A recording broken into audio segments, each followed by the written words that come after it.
What is good, everybody? Welcome to another Brand Doctor live stream. Today's topic's going to be how to use your target audience to create an impactful brand message. We got my man Oais Qureshi in the house. What's shaking, my man? What's going on, Henry? How's everyone doing? Awesome. So this is a hot topic. A lot of my clients come and they say we don't have the right brand messaging. I don't know what to put out there. I don't know how to say it. I don't know how to position myself. I keep attracting the wrong clients. I don't know what to post, or what I'm posting is attracting the wrong clientele, and the list goes on, right? Yeah. So today's conversation is about using the resources that are right underneath our noses, i.e., our existing client base, and clients that we really enjoyed working with, and leverage that relationship and those conversations into attracting more of the same type of clients. Yeah. So let's dive in to point number one, and that's asking better questions. So always take it away. So the first question that we always ask, what's the big challenge here? What are you Mm-hmm. trying to accomplish? Mm-hmm. Right? Uh, I was at a lunch last week with a very prominent business owner here in Houston, and I asked him. I was like, "Look, I see you posting from time to time. Uh, what's what are you trying to accomplish?" He was like, "Look, really, it's my team, it's my own internal marketing team Mm-hmm. that pushes me from time. They have their own content that goes out, but they push me to at least publish something." Mm-hmm. And then he's very active on LinkedIn, and then he says, "Look, I honestly don't." I don't see to what extent that goes as far as when it comes down to our sales. And when I look at the data, from time to time, I'll get 6,000 impressions. Sometimes I'll get 10,000 impressions. Sometimes I'll get even more than that. I don't know what to make sense of it. Mm-hmm. I don't know how to make sense of it. What does all that mean? Mm-hmm. I was like, look, at a very high level, because that is an ambiguous data point, it leaves a lot for interpretation. At the Impressions. very least, yeah, impressions. Yeah. This is on LinkedIn. So Yeah. what shows up, and look, I keep saying this, vanity metrics don't pay the bills. Right. But at the very least, what the different rate of impressions will tell you is how your audience is responding. Is the content that you're putting out there catching on? Or is it something that's getting ignored because it just doesn't resonate? Mm-hmm. Mm-hmm. Maybe it's just the headline. Maybe, again, I don't know if you've heard of this book, Hook Point. Oh It yeah. talks about less than 3 seconds now. Our attention spans are confined to less than 3 Mm-hmm. seconds. So much distraction in the marketplace. That's our Mm-hmm. biggest competition. Well, so now we need to figure out what headline is going to catch within the next 3 seconds. Right. Right. So how do we get that information? So what do we put out there, right? So Yeah. again, asking those two big questions is what's the big challenge here and what are you really trying to accomplish? Yeah. Like what's the real focal point here that you're trying to get to the bottom of? And That's and right. a lot of the social channels are perfect for this. For example, I could go on for a half an hour and go through each one, but I will tell you specifically how I leverage my podcast every time I have a guest on. One of the last questions I ever ask is, what's a big business challenge that you're looking to work through this year? And and I just jot it down and I start to see the common denominators. Like, we're trying to systemize things. We're trying to create more of a cohesive look and feel. I'm trying to update and enhance my human resources. So we're looking to bring more people on to take on more responsibility, um, things like that. And it may be things that my business does not solve for them. Yeah. However, if I could take some of that and leverage some of that and create content around it, I could at least spark an interest. And then in my content, let the content work for me That's right. by pushing them down the funnel into, oh yeah, now I get it. Now I understand how brand messaging and brand positioning and brand identity all play a role in the big challenge that I'm trying to accomplish. And now Exactly. we can have a real decent conversation. Yeah, and notice what Henry just said. It basically what it distills down to for me is everything that he is taking in, those data points that he's taking in, is informing his actions, Hmm. is Hmm. informing what he will do as a business owner next to not only speak to his specific audience down that chain, Hmm.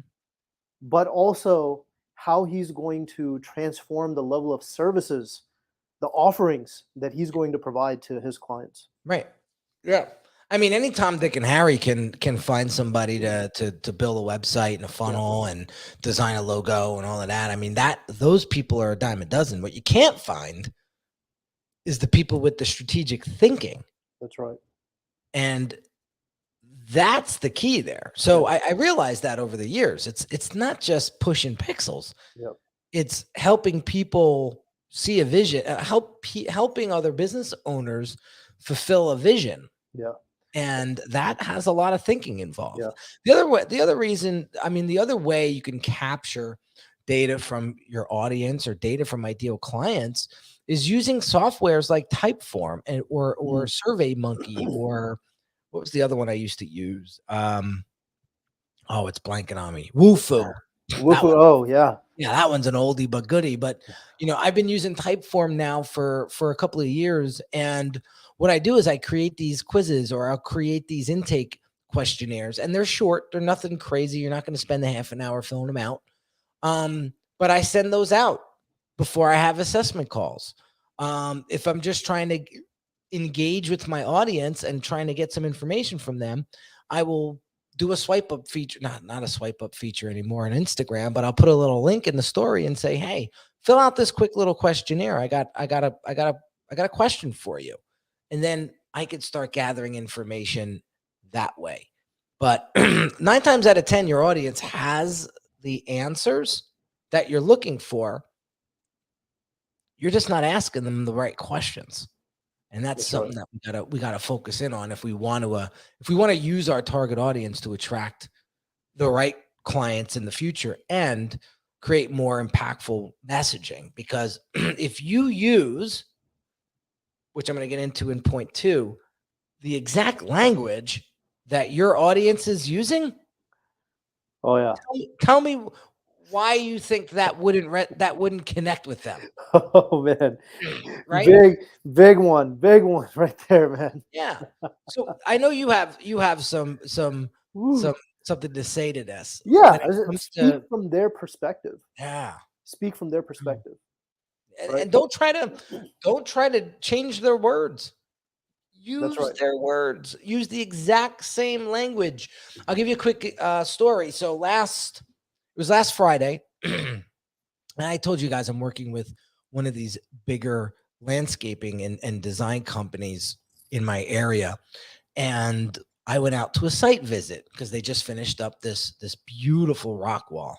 Like, I have such a bigger appreciation for this type of work now because I see what goes into it on the behind the scenes. And so we're around this wall, and I'm talking to my client. We're figuring out some video content ideas and things like that. And who comes walking down the front of the house? It's the homeowner. So I'm like, oh man, this is perfect. Me as the branding guy, I want to get in this guy's head, right? Yeah. But I don't want to interrogate him and embarrass my client at the same time, right? So I'm like, I'm treading a fine line. But I asked him straight out when the time was right. I said, what made you pull the trigger with Robert's company when there's 1,000 other landscape companies out there that could build a rock wall like this? And he said, Robert in his Facebook videos and his he didn't say content online. He specifically said Facebook, because I think that's where his wife found my client's company. And he said, client does a fantastic job in translating his expertise into what we wanted for our home. And so I was like, wow, he used those words specifically. He's able to translate his expertise into what we wanted for our home. So I went to my client after his client went back into the house, and I said, isn't that interesting? He said the words translating his expertise, your expertise. He said, yeah, but that's hard to, how do I just come out on a video and say that? And I said, you don't. You Say get the words. creative with weaving it in. And that's what makes you the communicator that you are. And that's what right. makes you a better communicator than all your competition, is figuring out how to take what your client said and weave it into your content, so you don't sound like a, you know, somebody that's trying to pat themselves on their own back, right? You always Exactly. come across that way. Absolutely, absolutely. You know, so a while back, I dated someone who was completely polar opposite when it came to my worldview, Mm. political views, and from time to time, we would have these discussions. Sometimes it would get heated, and and she would point out the gaps in my position. You know, she would challenge my position from time to time. It hasn't, and it's not like that was the first time or the first person that I've dated that's happened with. But this time around, she was the first one that would point out the gaps, Mm. and that didn't discourage me in any way from saying, you know what, I'm going to change my position, and like, you know, let me be a bit more flexible or open to this. Mhm. I recognized the gap, and then I would go back and research and say, okay, am I wrong on this, or do I need to refine my thinking here? Mhm. And around the same time, Henry had invited me on to, you know, participate on his live streams. Up until that point, I was so afraid in getting into the public sphere, Mm. and just primarily because of that exact same sort of a situation happening there, where it's like, okay, this guy's full of shit. Mm. Mm. That was my biggest fear. And Yeah, as a matter being of called out. being called out and saying, you know what, this guy doesn't know his shit. Like, what Mm. the hell is he talking about? Mm. Last month, over the course of the last year, doing this, being, you know, participating on this live stream over and over again. It's one thing to have a curated, pre-recorded sort of a thing going out there, but live stream, there's always going to be a margin of error, Mhm. right? Mhm. I mean, how many times that we goofed on this show, right? Exactly, exactly. And me more than you. I mean, you've been doing this so fluidly for the last couple of years, right? Mhm. But I came on, sometimes I wouldn't necessarily be as clear thought, you know, as thoughtful as possible, Mhm. um, and as you know, delivering as much of a fluid sort of an approach that you have. But what that enabled me to do is, and what that got me to do is stand up last month in front of M&A experts and deliver my first speaking engagement. Yeah. And at the end of that engagement, I had enough humility to say, you know what? I'm not the M&A expert. I'm just here to provide and lend my perspective on how branding can help position a company for a better buyout, for a higher valuation, right? But I'm looking to all of you as the M&A experts. Help me refine my thinking, point out the gaps in everything that I've said for the past 20, 30 minutes. Point out the gaps in that and help me refine my thinking. Yeah. Say, So what it came down to is, yeah, someone could easily raise their hand in that particular audience and said, "The hell are you talking about, man?" yeah. Right? Yeah. Yeah. There were very intelligent people in that audience. Yeah. Yeah. So I mean, listen, we talked about the positives today, yeah, like how how to listen to client testimonials and things like that to use that language in your content, in your marketing, and in your message. But what about the negative things people say? Exactly. Maybe not towards you, but maybe towards the industry, Yeah. right? And So don't shut them out. Don't shut them no. out. A lot of people say, "Oh yeah, shake the haters off," and don't just mute that piece. Mhm. But there might be something there. They're not all haters. They might be giving you some point of view that you're not necessarily seeing, pointing out the blind spots. Yep. What does Henry do? He Yeah. goes out there in front of accomplished, very successful business owners that haven't necessarily refined their brand, Right. right? And am I going to know everything? No. No. You know, what I'm going to do is consistently ask questions and consistently figure out what your focus points are Yeah, and why you're not able to achieve them, and exactly. then suggest things. I can't I can't run your business, right? I can't hold you by the hand and tell you this is what you got to do Yeah, today at 10 a.m. And if you don't do it, I'm going to come and spank you. It's not gonna that's yeah, not what I was put on this earth to do, and I don't think any consultant or any service provider that's in that role that plays that consultative role, that's not what you're meant to do, yeah. at all. So We're not I'm micromanagers, we're accountability managers. yeah, and to help shed light on some things that may not even be in your focal point, Yeah, yeah, right? absolutely. So That's look, if you're out there, and sorry to cut you off, but no, look, no. because I have been hearing this so often in the past couple of months, like I said, there's going to be people that are going to support you, especially if you're going out there and wanting to participate in social media to elevate your business, to make sure that your business is no longer obscure, that Mhm. you as a personal brand are no longer obscure, and you're trying to find the right content. There are going to be people that support you, and there are going to be people that are going to come in and become your detractors. Listen to both. Mhm. And Mhm. look, I came to a point in my life where I told myself, I'm going to be okay with someone calling me out on my shit rather than going out there and chasing those that are going to validate me and tell me that I'm the shit. Yeah.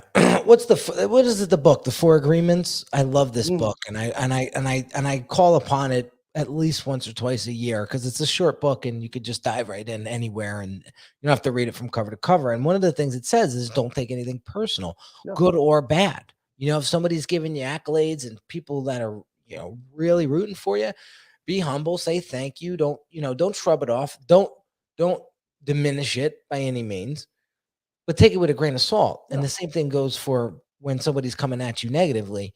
Take it with a grain of salt. Don't let it ruin your year or world. yeah, Figure out what the truth is in some of that was said, and apply and figure something out. Figure out how to make it better.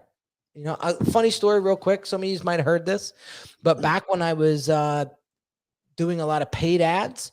This was years ago. I was putting a lot of flashy ads out there, getting a lot of video editing done in and out of planes and this and that, and cars and this and that. And one of these guys that got targeted with my ads called me out in the comments. It's like, I don't even know who you are. You just like literally showed up in my feed yesterday through this ad. And like I Google you and nothing really comes up great or at all oh man, for that matter. But here you are jumping in and out of planes. So private planes. So like, who are you? What do you do? Right. And I thought that was brilliant. So instead of me getting all defensive and like attacking him in the comments, and he was getting a little lippy here and there. I forget some of the things he said. Some of the things were a little like jabs, right? Like trying to get a raw out of me. And I didn't bite. I just kept asking him questions. And this there you go. next thing you know, this like feed, I had all this content in the comments going back and forth with this guy. But what it taught me was people don't you're going to attract a certain individual, a certain type of client when you come out with all the flash, right? You're going to attract a completely different client if you come out in another approach. So what made me realize was I don't want the flash. I don't want the flashy clients. I want the real clients. And so I completely retooled my approach in my ads. And instead of me doing that, what I did was I took videos like this, chopped them up into 2 and 3 minute segments, and ran that as ads. And the response was so much better because people were actually getting something out of the ad because I was teaching them something very quickly. And I was getting way more ROI on those types of ads. So if it wasn't for this guy calling me out, who knows how much longer I would have went on with those flashy There type you go. ads. Yeah, you went from flashy without substance to becoming premium and polished With substance. with substance, of Yeah, course. So Yeah, that's the big anybody could do what I mentioned earlier. It's showing your substance, showing your vulnerability, showing that you're a real person, is where I think a lot of people drop the ball, or they're just afraid to do it. And they're not bad people. They just don't, that's not their focus, which is their thing. Again, we get to design our lives any which way we want. So I can't say that that's the wrong way to do it. I can't. It's the way you want to do it. So the universe will teach you what works and what doesn't work. It's up to you to respond accordingly. So before we run out of time, the last thing I really want to emphasize here is when you take what we mentioned earlier in today's conversation and you create content that uses your target audience's language and speaks to their pains, and you start to create that messaging through your business, through your channels, that's how you create a way more impactful brand message. And it's not that difficult to do. You just have to be aware enough to have these conversations and to pick out the gems yeah, that your target audience, your past clients, the people that you really want to work with are telling you. So yeah. very, very important. Very, very important. So content creation is easier than ever these days because now if you just apply what we talked about today, you'll know what to say and how to say it in your content. So make sure that you use the softwares that we mentioned earlier and the social channels Yep. and some of the techniques I've mentioned earlier to implement into your business, because you'll never ever be criticized for asking great questions. Be insatiably curious Yeah. and Yeah. continue to listen intently. And genuinely Yeah. curious. Not just because I know when people are asking me questions to try to corner me, to try to sell me something. Yeah. So you don't want to come across like that either. Right? So any parting words before we wrap up today? This was a great conversation. I enjoyed it. Yeah, absolutely. No, same here. Yeah. So look, stay closely connected to your customers. That's Mhm. all you can do. Yeah. And that will really help you create some genuine content that over time will become that selling point for you. Yeah. Yeah. Excellent. Always, my man. Always a pleasure. Likewise, Henry. All Thanks for right, having me guys. on. We will catch you on Wednesday, 2 p.m. for our next live stream. Talk to you soon, guys. Bye-bye. Have a great one.